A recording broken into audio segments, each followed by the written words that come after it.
Así que yo los invito a que me acompañen a Primera de Pedro, capítulo 4, versículos 7 al 11.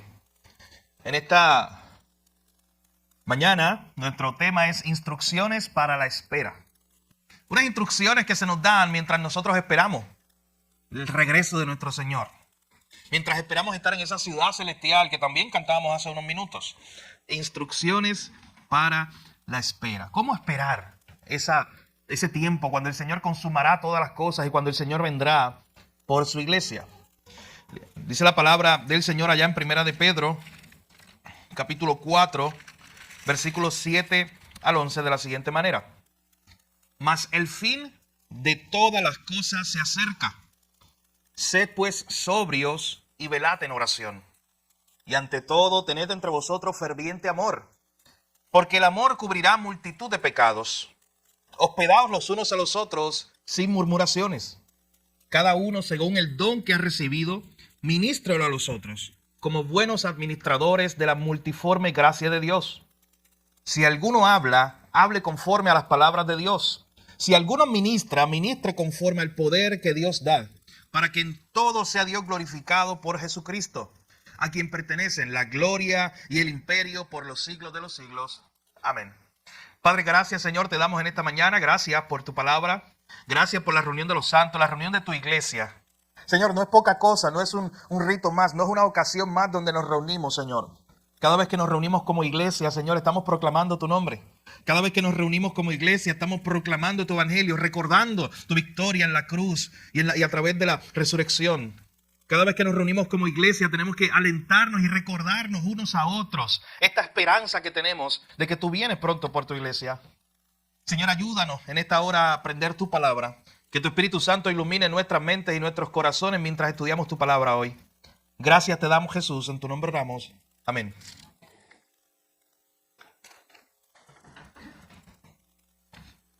El 7 de diciembre de 1941, usted ha visto la película de seguro, ocurrió el ataque de Pearl Harbor.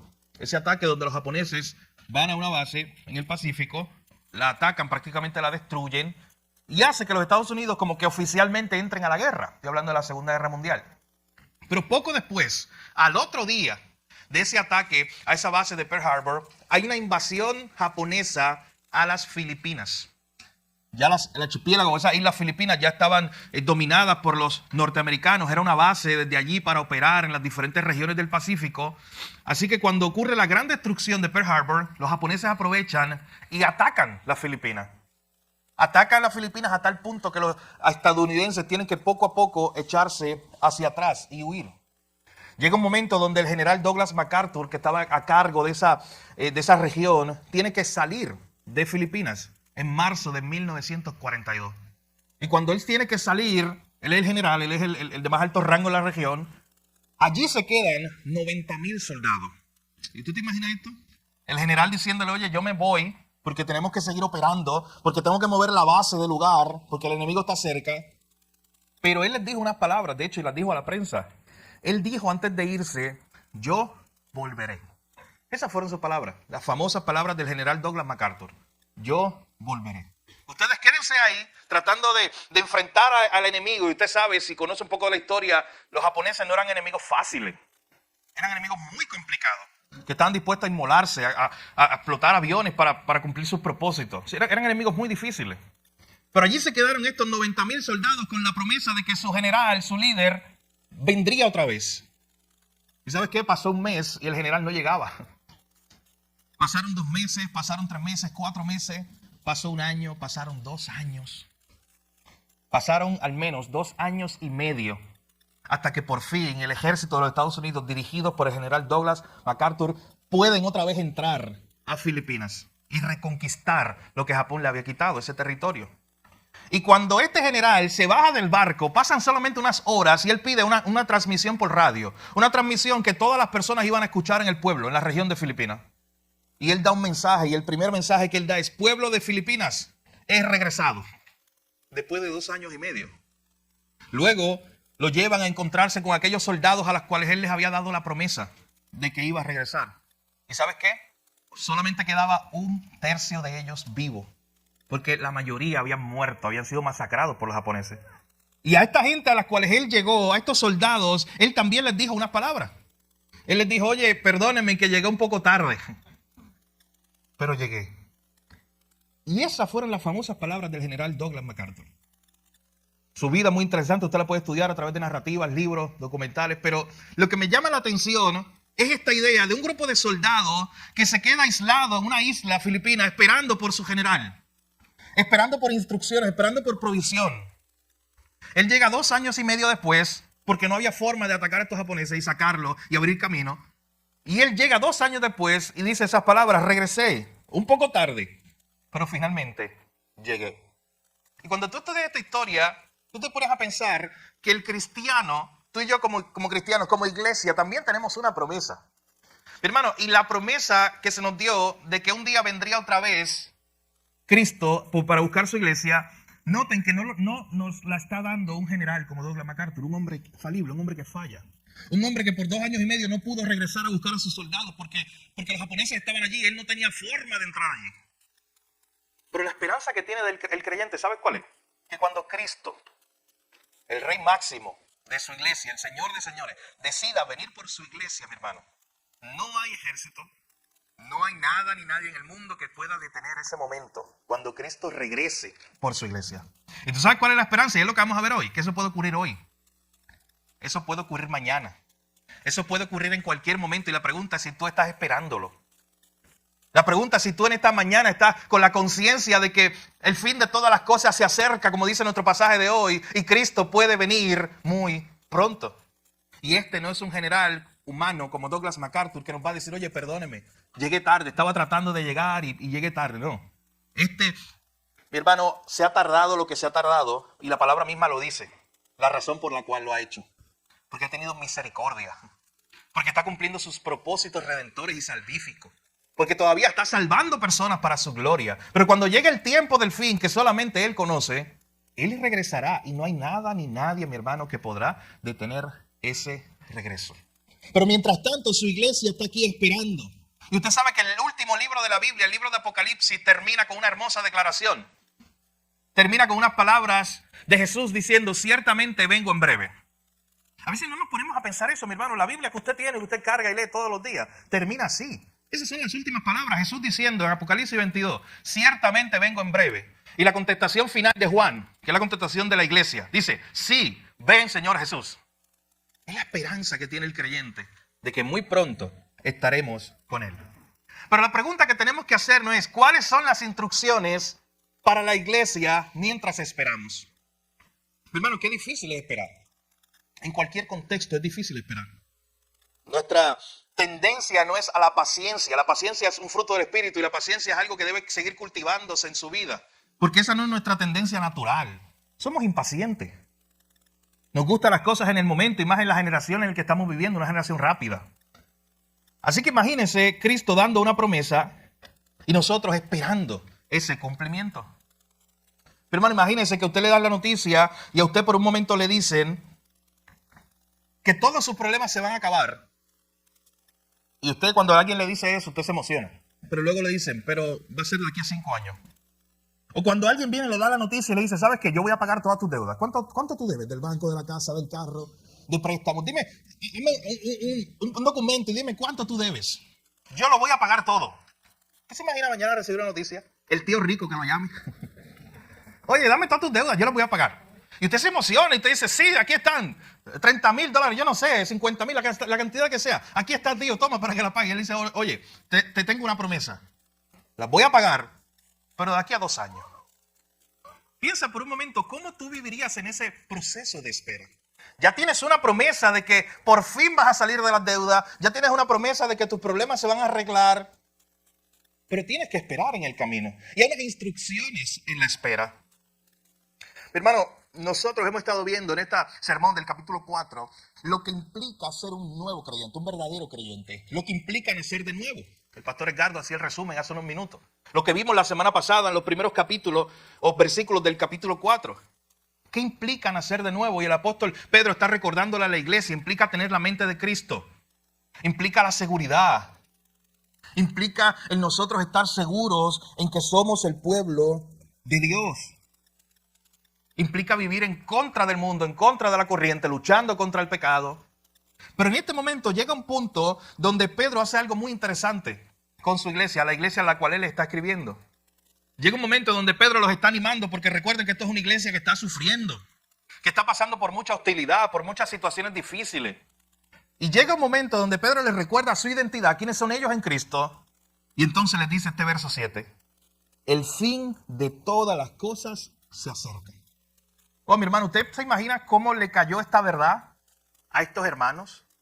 Ellos estaban sufriendo, ellos estaban padeciendo gran dificultad, pero de momento Pedro le da una esperanza. Y Pedro le dice, ¿sabes qué? El fin de todas las cosas se acerca. El cristiano, mi hermano, desde esta época, desde la época en la cual Pedro le está escribiendo esta carta, está a la expectativa de que son los últimos tiempos. De hecho, esta idea de que hoy son los últimos tiempos, que probablemente estemos nosotros en los últimos tiempos, usted sabe que cada generación por los pasados 2000 años ha tenido la misma esperanza. Y no es una esperanza vacía, es una esperanza real. Es el Señor en su voluntad que ha escogido cuándo es el tiempo. Pero cada generación, mi hermano, de cristianos ha vivido con esa esperanza. Usted sabe que ahorita lo vamos a ver, pero el apóstol Pablo incluso, vamos a leer un texto al final, que él llega a decir que él cree que él iba a ser uno de los que se iba a ir con el Señor cuando el Señor viniera a buscar su iglesia. O sea, Pablo creía que Cristo iba a venir mañana, al otro día. Martín Lutero, cuando estudiamos sus libros y su historia, nos damos cuenta que él verdaderamente creía que él estaba en los últimos tiempos y que se estaban cumpliendo cada uno de los acontecimientos. Era vivir, mis hermanos, con la mente puesta en la meta, en la esperanza. Así que noten lo que está haciendo Pedro. Este grupo de cristianos está sufriendo aquí en la tierra y Pedro quiere que ellos cambien el switch de su mente. Diga, oye, no piensen aquí en las cosas de la tierra. El fin de todas las cosas se acerca. Pongan su mente allá. Tengan esperanza. Si ustedes ponen su mirada aquí en la tierra y su mente aquí en la tierra, ustedes van a estar frustrados, desanimados. Cuando miren a su alrededor y lo único que ven es enfermedad, problemas, sufrimiento. Y Pedro por eso les dice, oye, tengan esta esperanza, el fin de todas las cosas se acerca. Esta es la culminación de todas las cosas, el comienzo de la nueva etapa de la historia de la redención, lo que Dios está construyendo, mis hermanos. Usted sabe que cuando hablamos de escatología, los últimos tiempos, a veces pensamos en Apocalipsis. Pero usted sabe que la escatología empieza desde que la bola empezó a correr en Génesis. O sea, en otras palabras, Dios está llevando, desde que Dios comenzó el universo y el mundo, Dios está llevando todo hacia la culminación, hacia esa etapa final. Y nosotros, mi hermano, estamos cerca de esa etapa. Y Pedro hace 2000 años le escribía a estos hermanos, tienen que vivir con esa esperanza, el fin de todas las cosas se acerca. Pregúntate por un momento, y sé lo más honesto que pueda. ¿Cómo tú vivirías si tuvieras la certeza de que Jesús viene mañana a las 12 del mediodía? Piensa por un momento, en este momento, con las situaciones y los problemas que traíste hasta aquí, y los que dejaste en tu casa y los que están luchando en tu mente, ¿cómo tú vivirías? ¿Cambiaría algo? Piensa por un momento. ¿Cambiaría algo si tú tienes la total seguridad de que Cristo viene mañana a las 12 del mediodía? Hermano, piensa, eso cambiaría muchas cosas. Por un segundo piensa en que probablemente vivirías menos preocupado hoy. Por muchas cosas que estás preocupado. Que son cosas banales, que son cosas de este mundo. Que son afanes de este mundo que te tienen cargado y preocupado en esta mañana. Piensa por un momento. Y lo más interesante es saber que esto no es simplemente una suposición, mi hermano. Cristo puede venir hoy, puede venir mañana. ¿Y por qué vivir preocupados y cargados? ¿Por qué vivir afanados? Aquellos que son ciudadanos del cielo. Aquellos que son que están de camino, aquellos que son el pueblo de Dios, la nación santa. Estoy utilizando todas las descripciones que ya Pedro le dio a esta iglesia. Pedro está diciendo, recuerden que ustedes son peregrinos aquí. Este mundo no es su hogar. ¿Por qué vivir afanado? Cristo puede venir muy pronto. El fin de todas las cosas se acerca. Y tú que te dedicaste a construir todas las cosas aquí en la tierra, eso se va a destruir. Ahí se va a quedar. Yo leí esta semana Lucas 12, otra vez esa famosa historia que me encanta de este hombre rico que se dijo a sí mismo, oye, voy a crear un granero más grande. ¿Tú sabes con quién él está hablando? Con su propio yo, orgulloso, soberbio, diciendo, voy a crear un granero más grande para tener más recursos, porque yo soy tan rico, que quiero crear un tesoro aquí en la tierra para mí. Y de momento dice el texto bíblico, allá en Lucas capítulo 12, necio. Si esta noche viene a buscar tu alma y nada de eso te puede llevar, ¿a quién se va a quedar eso? Y todo eso comenzó por unas palabras de Jesús diciendo, guárdense de la avaricia. Guárdense de hacer sus tesoros aquí en la tierra, porque el fin de todas las cosas se acerca. Hermano, procuremos que nuestros tesoros estén allá en los cielos. Procuremos que nuestra esperanza esté allá en los cielos y podamos asentir a esta verdad que dice: el fin de todas las cosas se acerca. Y ¿sabes qué? Como le decía, cada generación tiene esa esperanza, ha tenido esa esperanza por miles de años. Nosotros vemos acontecimientos que están pasando en el mundo y también tenemos la misma esperanza de que Cristo puede venir en cualquier momento. Pero la pregunta es si estás preparado y lo estás esperando. Y si estás viviendo como si Él viniera hoy. Pedro está animando a estos creyentes, los está exhortando. ¿Cómo debían vivir los cristianos mientras esperaban?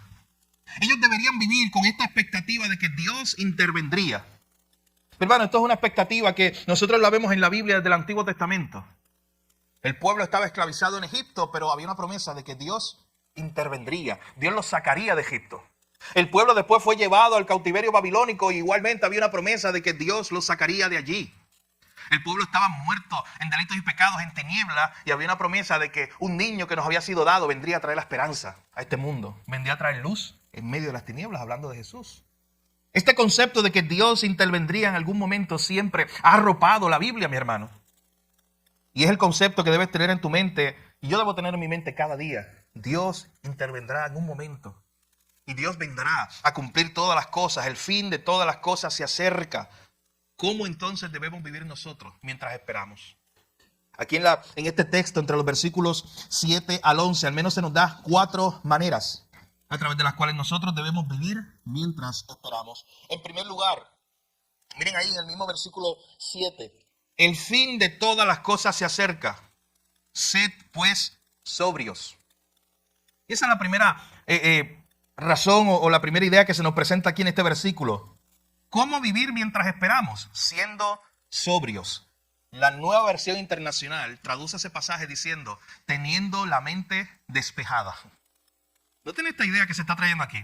¿Cómo Pedro anima a esta iglesia a esperar a Cristo? A esperar el fin de todas las cosas. En primer lugar les dice: oye, tengan la mente despejada. Sean sobrios. No vivan consumidos con las cosas de este mundo.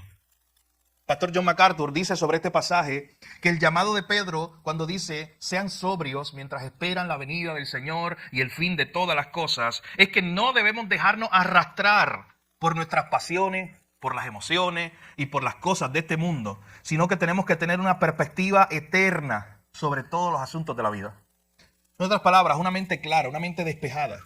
No una mente que esté afanada con las cosas de este mundo. No una mente que esté afanada por los problemas y las pruebas que puedas tener hoy. Pedro está animando a su iglesia y le dice: ¿cómo tú vas a esperar a Cristo? En primer lugar, teniendo una mente despejada. Una mente llena de la verdad bíblica. Una mente que esté puesta en las cosas de arriba. ¿Recuerdan a Pablo? Cuando dijo en Colosenses capítulo 3, poner la mira en las cosas de arriba y no en las de la tierra. Porque nosotros ya hemos muerto en Cristo, ya hemos resucitado con Él. Dice allá en Colosenses capítulo 3. Es esta misma enseñanza. Pongan la mira en las cosas de arriba. Pongan su mente en las cosas de arriba. Bueno, mi hermano, que mucho nosotros nos entretenemos con las cosas de este mundo. Y a veces nuestras mentes están tan llenas de las cosas de este mundo que pocas veces pensamos: oye, Cristo puede venir hoy.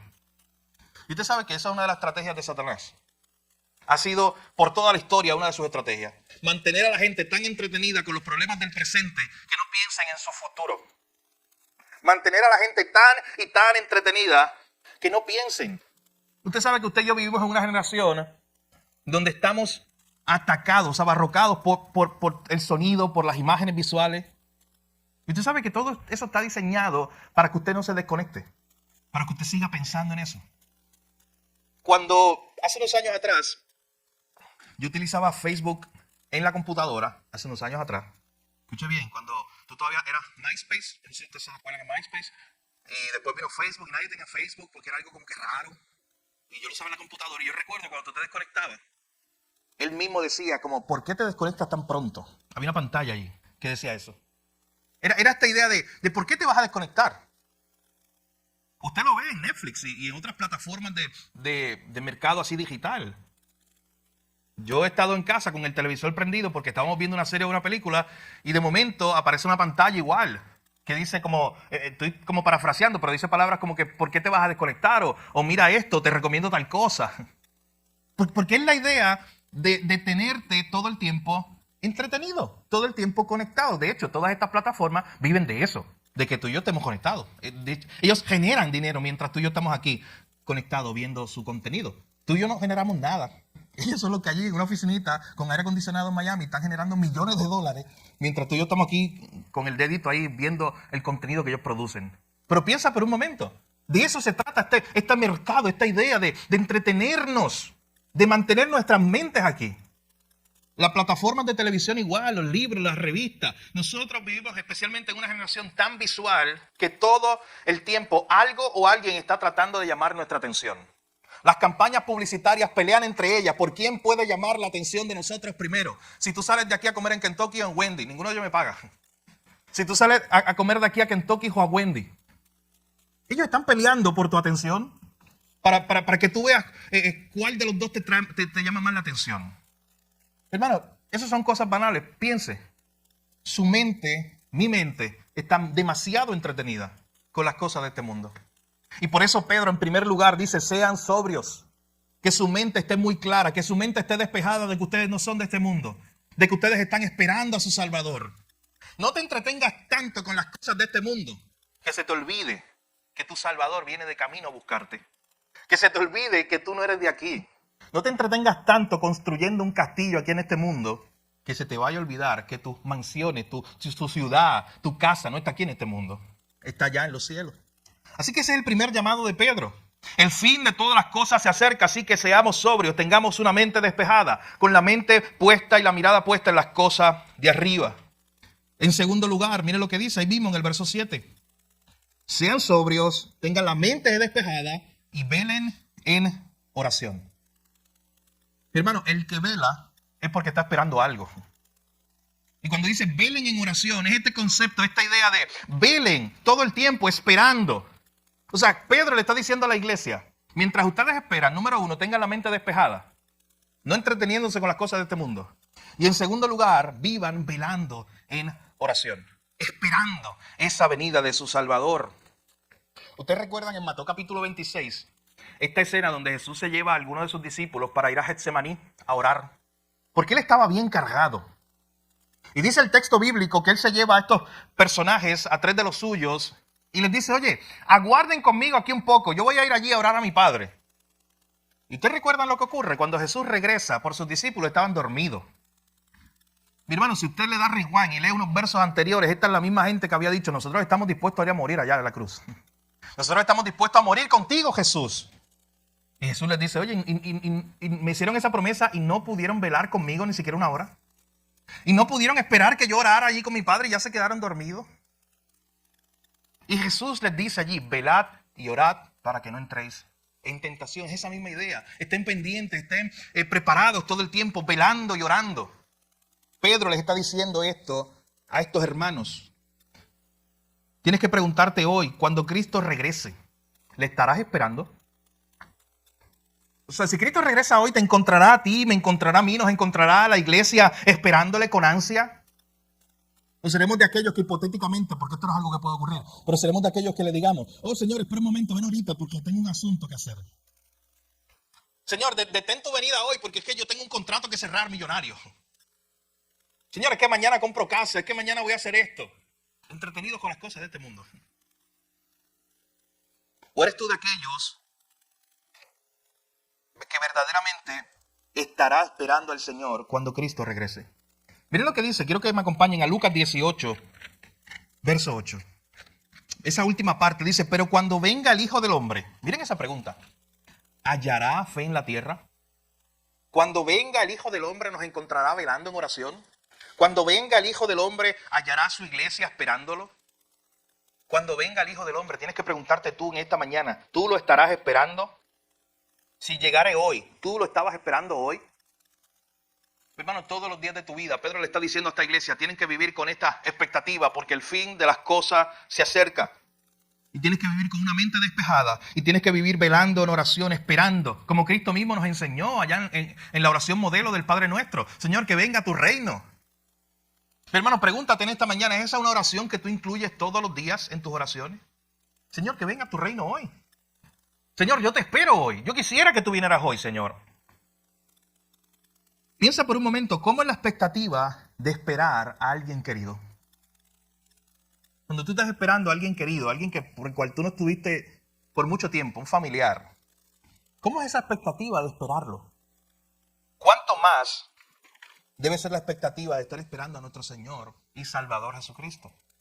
Tienes que preguntarte hoy, mis hermanos, ¿estás viviendo de esta forma mientras esperas? Con tu mente despejada, puesta en las cosas de arriba, velando en oración, esperando todo el tiempo. El que vela es porque espera algo. Todos los días orando, incluyendo eso en tus oraciones, diciéndole, Señor, venga pronto tu reino.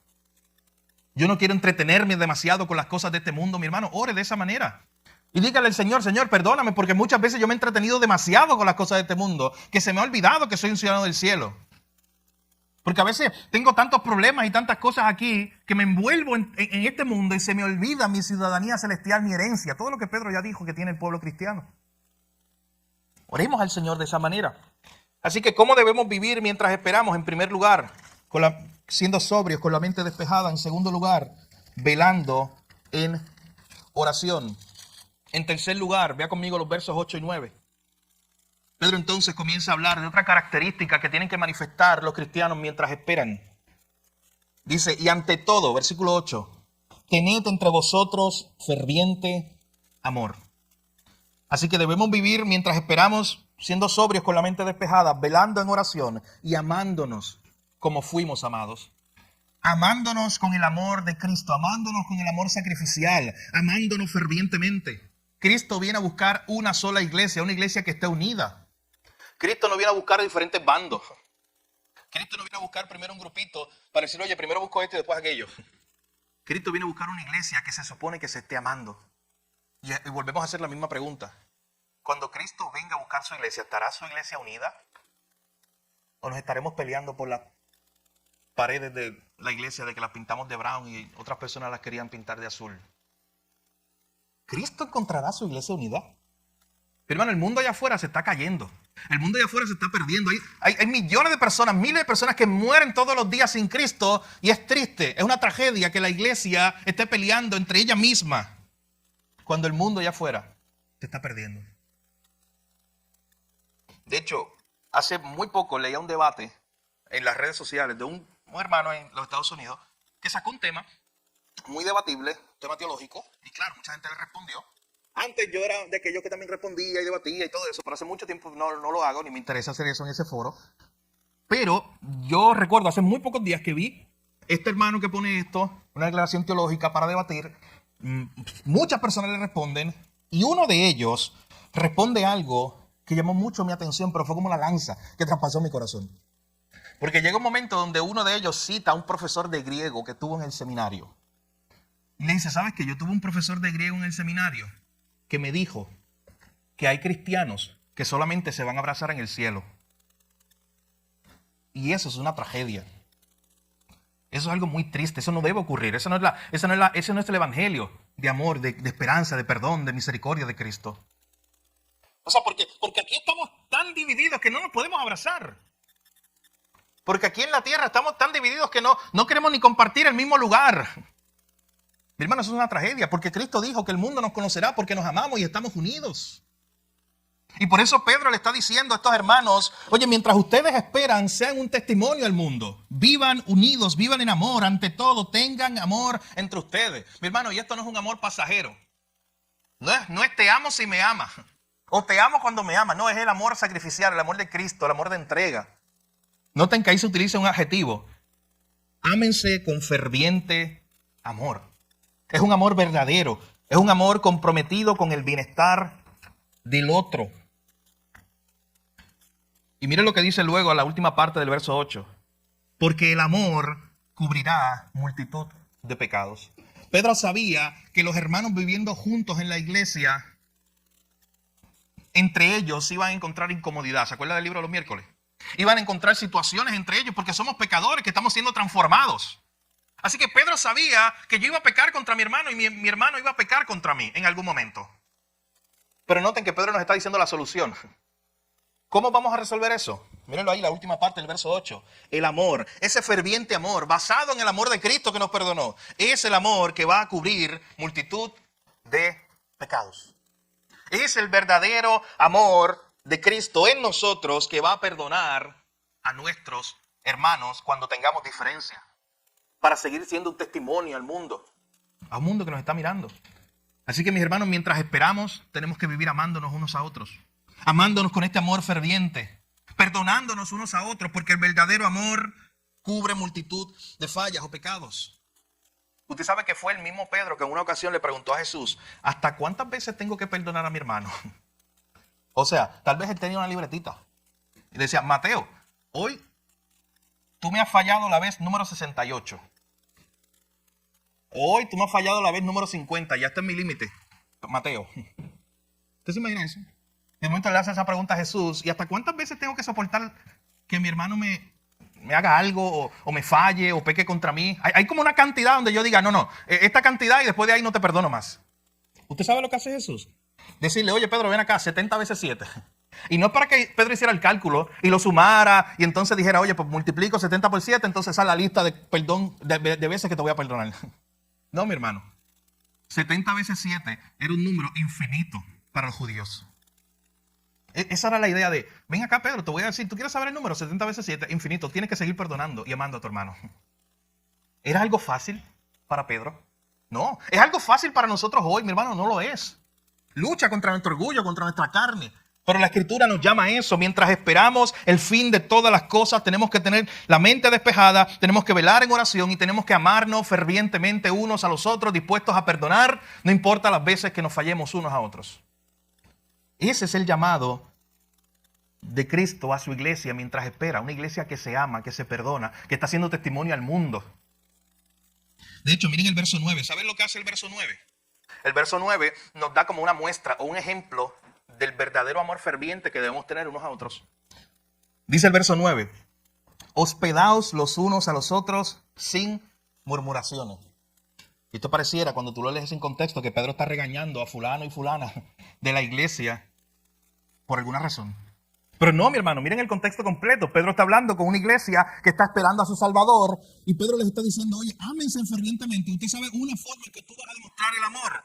Cuando se hospedan los unos a los otros. Cuando se satisfacen las necesidades los unos a los otros. Hospedados los unos a los otros sin murmuraciones. El verdadero amor, Pedro está diciendo aquí, se demuestra. Noten que dice que debemos hospedar, abrir nuestros hogares, estar dispuestos a satisfacer la necesidad de otro y hacerlo sin murmuraciones. Cuando tú amas a alguien, cuando tú le vas a servir a alguien, debes hacerlo sin murmurar. Porque en realidad no estás amando si te estás quejando. No es simplemente aceptar con las muelas de atrás, como decimos nosotros. Tengo que amar a este hermano, o tengo que hospedarlo, o tengo que satisfacer su necesidad. No, mi hermano, es un amor genuino. De hecho, hay un autor, quiero leerles una cita rápidamente, un autor que mire lo que nos dice sobre este tema, es Juan Sánchez, que él escribió un comentario sobre este libro, yo les he hablado antes de él. Él dice lo siguiente, él dice, necesitamos ver nuestros hogares seriamente, como regalos que deben ser abiertos y compartidos, en vez de ver nuestros hogares como un castillo en el que nos podemos aislar y levantar el puente de entrada para que nunca nadie entre. David, tú y yo nos vemos en la iglesia, pero no me visites a casa. Imagínense eso. Y aquí en la Escritura dice, hospedaos los unos a los otros. Usted sabe que hay una autora, se llama Rosario Butterfield, que escribió un libro que se titula El Evangelio viene con la llave de la casa. El libro se llama así, léalo, es genial. El libro se llama así mismo. El Evangelio viene con las llaves de la casa. Y es un libro para animarnos a nosotros, a abrir nuestros hogares para amar a nuestros hermanos y suplir sus necesidades. Estar dispuestos. Tú sabes que a veces cerramos nuestra casa como un castillo para que nadie entre. No, pues esto es privado. Y aquí nadie va a entrar. Y una muestra de amor es incluso tú estar dispuesto a abrir tu hogar cuando tu hermano lo necesita. A estar ahí dispuesto para él o para ella. De hecho, la historia de Rosario Butterfield es muy interesante. Sabes que esta es una mujer que es una erudita. Ella estudió literatura inglesa, se convirtió en una referente a nivel de todo Estados Unidos. Y esta mujer adoptó teorías marxistas, adoptó diferentes teorías. Su mente fue confundida por el pecado.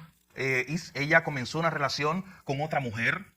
Y por mucho tiempo ella vivía con otra mujer, ella entendía que eso era lo bueno y ella se dedicaba a defender precisamente todas esas posturas, hasta que un día ella escribe un artículo defendiendo todas estas posturas y un pastor decide escribirle para atrás.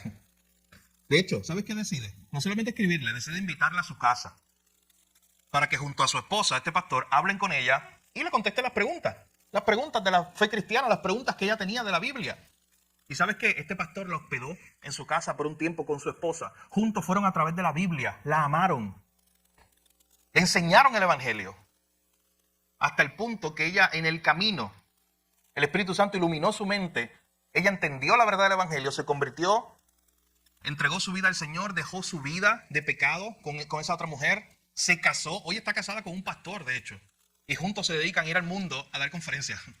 Y a escribir libros. Ella ha escrito libros sobre su testimonio, pero uno de los libros que escribió fue ese, El Evangelio viene con las llaves de la casa. Porque ella aprendió eso de ese pastor, que le abrió las puertas de su casa y la amó. Y ella aprendió ese concepto basado en este versículo que dice, hospédense los unos a los otros sin murmuraciones. Esa es una muestra de amor. Usted sabe, una de las experiencias más grandes que yo he tenido recibiendo ese amor al hospedarme ha sido en lugar de mucha necesidad. De hecho, la experiencia más grande que yo he tenido de recibir ese amor al hospedarme, a mí y a un grupo de pastores, fue hace unos años cuando tuve la oportunidad de ir a la frontera entre Santo Domingo o entre República Dominicana y Haití. Mucha necesidad, pero nunca yo había visto, mi hermano, alguien hospedándonos con tanta pasión, con tanto amor, sin murmuraciones.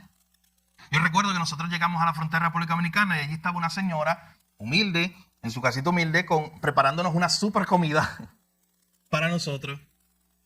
Allí nos quedamos todos en el piso, pero ella abrió el espacio de su casa para que estuviéramos todo un grupo de gente que ya no conocía, pero éramos pastores.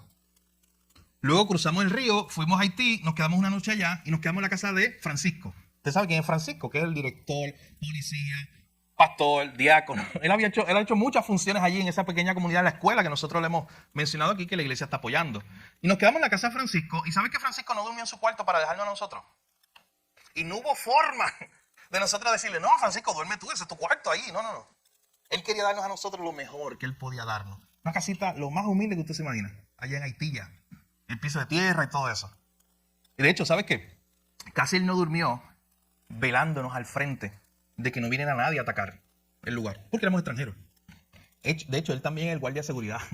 Cuando vamos allí, él a veces lleva un palito, una macana pequeña, algo. Y él es guardia de seguridad y a él lo respetan. Para que no vengan, usted sabe que hay mucha pandilla allá, y nos ven a nosotros turistas y obviamente nos van a querer asaltar. Así que él es el que negociaba con las motoras que nos llevaban allá de un lugar a otro. Él hacía todo. Pero lo que le quiero decir es este concepto de hospedarnos, de dejar a un lado incluso sus comodidades, mi hermano. Él abrió su casa, éramos un montón y allí nos metió. Ellos nos cocinaron en un fogón afuera. Y no había fregadero, no había nada, era allí. Y yo recuerdo que cuando ellos nos cocinan, nos dan su mejor comida. Y ese día tenían arroz y era como un tipo de salchicha. Y había el arroz con la salchicha que le habían comprado, era como un chorizo, algo así que lo habían comprado en República Dominicana en la frontera. Así que nos dieron lo mejor, mi hermano, que había. Ellos lo hacían por amor. Ellos lo hacían con gozo. Luego regresamos a República Dominicana, cruzamos la frontera y al otro día desayunamos en la casa de un hermano dominicano del seminario. Igual, nos abrió su casa junto a su esposa, a sus niños. Y ese día nos hizo un desayuno que yo todavía estoy tratando de regresar a algo parecido a eso. Un súper desayuno, cosa que yo nunca había comido desayuno, frita, a esa hora de la mañana. Pero un manjar. Y todo lo hizo por amor. Ellos gastaron dinero, no tenían que hacerlo. Nosotros mismos le dijimos, no hagas eso. Hermano, cuando fuimos a Cuba, de igual manera. Alguien me estaba diciendo desde hace 3 días en el seminario, cuando estábamos dando las clases, mira, que tienen un guanajo para ustedes. Y yo al principio, ¿y qué será un guanajo? No sé, pero no puedo decir que no. Así que llegamos a un lugar, igual, una casita bien humilde, y ellos habían matado un pavo. Un pavo que ellos tenían para ellos, escuche bien. El único pavito que tenían para ellos. De hecho, hacerlo ilegal, porque allá tú, hasta las vacas para matarlas, tienes que pedirle permiso al gobierno. Y lo hicieron por amor a la gente que estaban recibiendo. Y nos hospedaron en su casa. Escuche bien, su casa que tenía rotos grandes, así una madera apolillada, comida por el tiempo, el piso en tierra, una necesidad increíble. Y allí estábamos nosotros siendo bien recibidos por esta gente. Y tu casa de 4 paredes, aire acondicionado, techo, placas solares.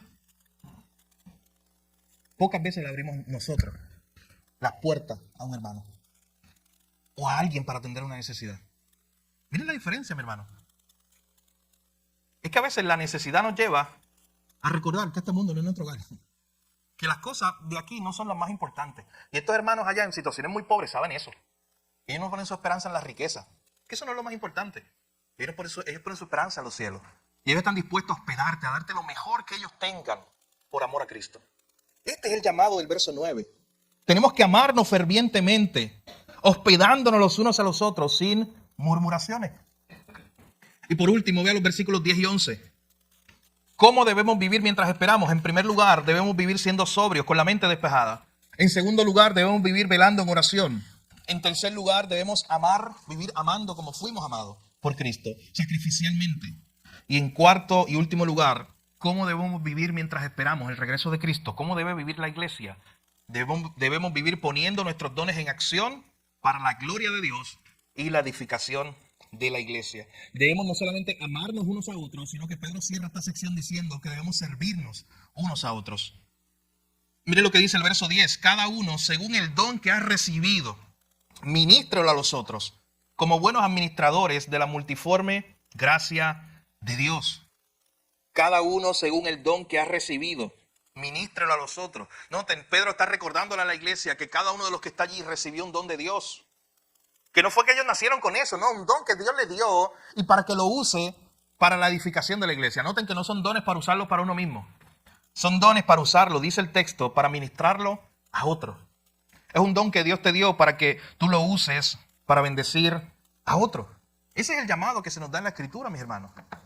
Utiliza lo que Dios te dio para bendecir a otros. Tú probablemente todavía estás explorando y pensando cuál es el don que Dios te dio. Pero si tú eres un creyente unido a una iglesia local, tú tienes un don. Porque Dios a cada uno le ha dado dones para que los pongan al servicio de otros. Esos dones son recibidos. Esos dones son para servirle a otros, no para nosotros mismos. Y miren el ejemplo que él pone en el verso 11. Si alguno recibió el don de hablar, hable conforme a las palabras de Dios. En otras palabras, si alguno recibió el don de palabras, hable las mismas palabras de Dios. Use eso como un instrumento para bendecir a otros con sus palabras. Si alguno ministra, otras versiones dicen, si alguno sirve, ese es su don principal, el servir. Sirva conforme al poder que Dios da. Al final de cuentas, mis hermanos, estos dones los utilizamos para servirnos unos a otros, para edificar la iglesia, pero al final de cuentas, miren para qué son, la última parte del verso 11. Para que en todo sea Dios glorificado por Jesucristo. Buscamos glorificar a Dios a través de nuestros dones. Así que noten la imagen, y ya con esto vamos cerrando. ¿Qué imagen está presentando Pedro de una iglesia que está esperando la venida de Cristo? ¿Cómo debe vivir la iglesia? ¿Cuáles son las instrucciones mientras esperamos? ¿Cómo debe vivir la iglesia mientras espera? Debe vivir con estas características. Con una mente despejada, pensando en las cosas de arriba, reconociendo que este mundo no es su hogar. Debemos vivir velando en oración, siempre pendiente. Cristo puede venir hoy. Yo tengo que estar viviendo de esa manera, a la expectativa. En tercer lugar, debo vivir como iglesia amándonos sacrificialmente los unos a los otros, mostrando el amor de Jesús. Y en cuarto lugar, ¿cómo debe vivir la iglesia? Edificándose. Mientras espera el regreso de Cristo, edificándose con los dones que Dios le dejó a la iglesia. Tienes que considerar, mi hermano, si estás esperando a Cristo en esta mañana, ¿qué don estás utilizando tú para el servicio de otros? Escucha bien, la pregunta no es si Dios me dio un don. Es que si eres un creyente verdadero que está unido a una iglesia local, hay un don que Dios te dio. Sea el que sea el de hablar al frente de las palabras del Señor, sea el de servir en algún contexto. Necesitamos todos esos dones que Dios te dio. Tienes que identificarlos si no lo has hecho hoy. Al final de cuentas, no solamente la iglesia es edificada, sino que el nombre de Dios es glorificado cuando tú utilizas tus dones para su servicio. Miren cómo termina el versículo 11. Hablando de que hacemos esto para que en todo sea Dios glorificado por Jesucristo. Y noten lo que se dice de Jesucristo. A quien pertenecen la gloria y el imperio por los siglos de los siglos. Amén. Hermano, yo quiero que hoy usted piense por un momento en la imagen de Cristo que Pedro ha estado trazando a esta iglesia que está sufriendo. Pedro desde el primer capítulo, desde el capítulo 3, verso 18, le ha estado presentando a Cristo diciendo, oye, tenemos que tener esta actitud de Cristo, aquel que padeció, aquel que fue a la cruz, aquel que después resucitó y proclamó su victoria. Ya todo eso lo hemos predicado aquí. Aquel que después que proclamó su victoria, ¿qué hizo? Ascendió a los cielos, decía el texto. Aquel que tiene todas las cosas bajo sus pies. Y luego termina con esta declaración acerca del mismo Cristo. aquel al que le pertenece toda la gloria y el imperio por los siglos de los siglos. Hermano, Pedro quería que estos hermanos tuvieran un concepto correcto de su Salvador. Ellos querían Pedro quería que esta iglesia supiera que Jesús no es chubito, que Jesús no es simplemente aquel amigo mío, mi mejor amigo, ya. No, es mucho más que eso. Pedro quería que estos hermanos supieran que Jesús, aquel que murió en la cruz, que venció la muerte y proclamó su victoria, que ascendió a los cielos y tiene todas las potestades bajo sus pies, y que tiene todo el imperio y autoridad, no momentáneamente, por los siglos de los siglos. ¿Sabes por qué? Porque si estos hermanos conocían eso de su Salvador, iban a confiar más en Él, en medio de su sufrimiento. Hermano, mientras más tú conoces a tu Salvador, más confianza vas a tener en Él, porque vas a conocer más su poder, vas a conocer más su gracia, su misericordia, todos sus atributos. Y son los que te van a sostener en el momento difícil. Pedro quería que estos hermanos no tuvieran duda de quién era Jesús. Jesús no fue aquel simplemente que fue un maestro moral, como los fariseos, que fue un líder religioso. No, Jesús fue mucho más que eso. Es el Dios hecho hombre, el Salvador del mundo, a quien pertenece la gloria y el imperio por los siglos de los siglos. Y si ese es mi Salvador, yo puedo dormir tranquilo esta noche.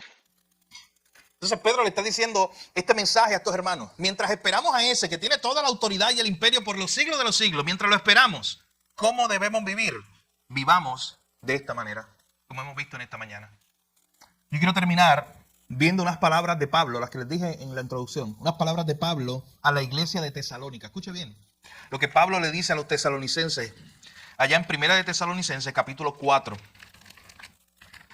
Y con esto terminamos en el día de hoy.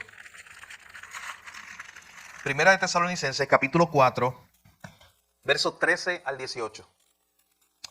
Pablo dice lo siguiente: tampoco queremos, hermanos, que ignoréis acerca de los que duermen, para que no os entristezcáis como los otros que no tienen esperanza. Porque si creemos que Jesús murió y resucitó, así también traerá Dios con Jesús a los que durmieron en él. Por lo cual os decimos esto en palabra del Señor, que nosotros que vivimos, que habremos quedado hasta la venida del Señor, no precederemos a los que durmieron. Porque el Señor mismo, con voz de mando, con voz de arcángel y con trompeta de Dios, descenderá del cielo, y los muertos en Cristo resucitarán primero. Noten lo que hace Pablo en el verso 17. Luego nosotros, los que vivimos, los que hayamos quedado, seremos arrebatados juntamente con ellos en las nubes para recibir al Señor en el aire, y así estaremos siempre con el Señor. Estas son palabras de esperanza para la iglesia. Lo mismo que Pedro le está diciendo a estos hermanos, el fin del todo se acerca. Pablo se lo estaba diciendo a los tesalonicenses con más detalle. Cristo viene a buscar su iglesia. Los muertos en Cristo resucitarán primero, y aquellos que hayamos quedado también estaremos con Él. Recibiremos al Señor y allí estaremos siempre con el Señor. Esa última frase es tan hermosa. Así estaremos siempre con el Señor. Esa es tu esperanza. Ahí estar para toda una eternidad con tu Salvador. Y miren cómo cierra ese versículo 18. Por tanto, alentaos los unos a los otros con estas palabras. O sea, Pablo estaba diciendo, oye, anímense unos a otros. Cuando tú vas a tu hermano desanimado, bien enfocado en las cosas de este mundo, o con muchos problemas y muchas cargas aquí, recuérdale su esperanza. Aliéntalo, anímalo con estas palabras de que un día Cristo viene a buscar su iglesia, ese que venció la muerte, venció el pecado. Un día Él te va a tener allá en la eternidad con Él. Para siempre estarás con Él, sin llanto, sin dolor, sin sufrimiento. Un día tienes esa esperanza.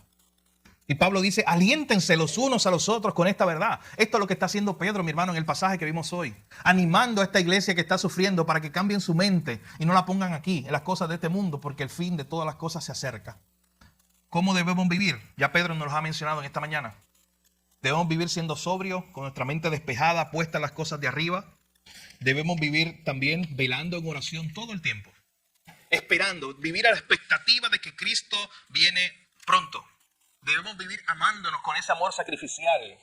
Y debemos vivir utilizando nuestros dones en la iglesia, edificándonos unos a los otros, expandiendo el reino de Dios en la iglesia, aquí en este mundo, mientras esperamos su venida.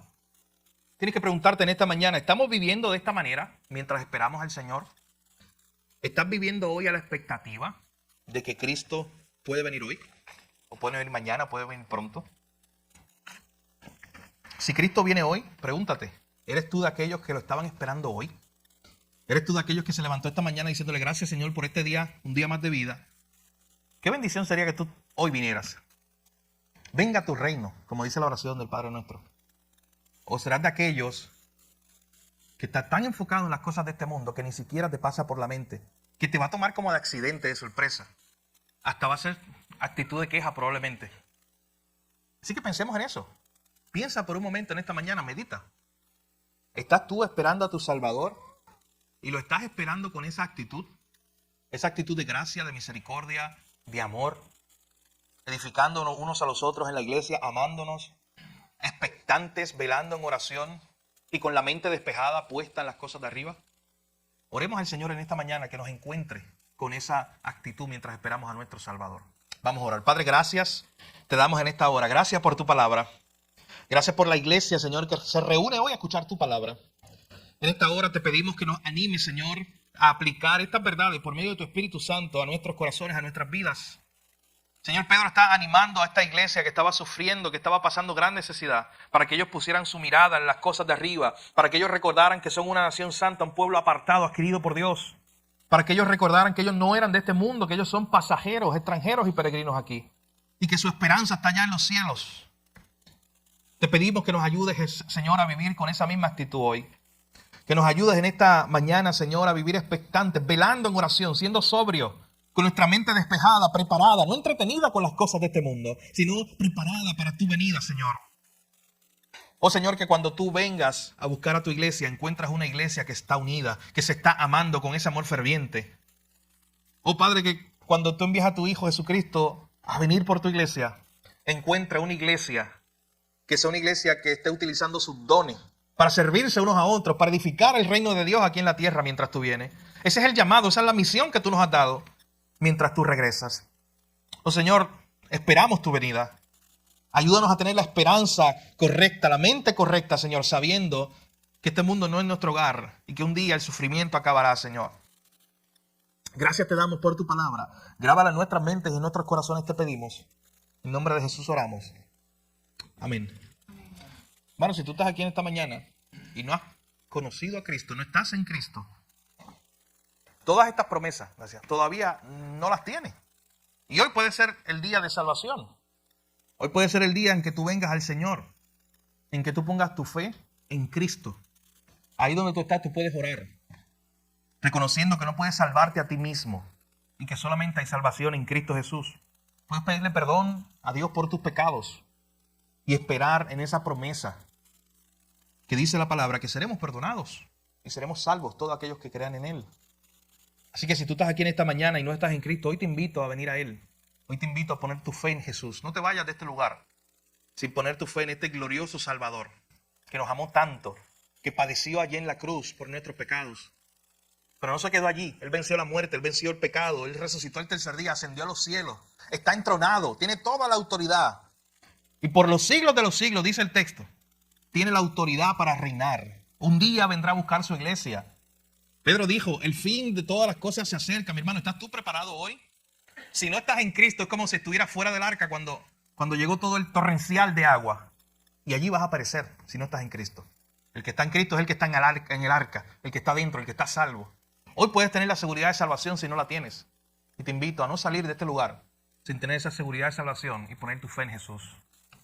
Pero también como iglesia, piensa por un momento y ora al Señor para que te ayude a no estar tan entretenido con las cosas de este mundo, que nos desviemos y no recordemos que somos ciudadanos del reino de los cielos. Que estamos viviendo aquí por un poco de tiempo. Mientras vivimos aquí debemos amarnos, debemos cumplir con la responsabilidad de la iglesia, edificarnos unos a otros, expandir el reino de Dios. Pero mientras esperamos el regreso de Cristo, debemos hacerlo, mi hermano, velando en oración. Debemos hacerlo a la expectativa que cuando Cristo regrese, ese día tú lo estés esperando. Qué gran bendición sería eso, mi hermano. Y como eso puede ocurrir en cualquier momento, pues en todo momento debes estar esperándolo. Debes estar esperando a tu Salvador. Hoy te animo a que cambies tu mente, tu forma de pensar. Y no importa las situaciones que estés pasando hoy, puedas poner tu mente en las cosas de arriba. Puedas tener tu mente despejada. No importa si hay enfermedad, si hay situaciones difíciles, prueba. Puedas tú descansar en esta mañana en aquel Salvador poderoso, al que le pertenece toda la gloria y el imperio por los siglos de los siglos, como dice ese texto. Ese Salvador es tu Salvador, al cual tú puedes ir a Él y hallar descanso para tu alma. Damos gracias al Señor por su palabra. Le pedimos al Señor que nos ayude a aplicarla todos los días a nuestras vidas.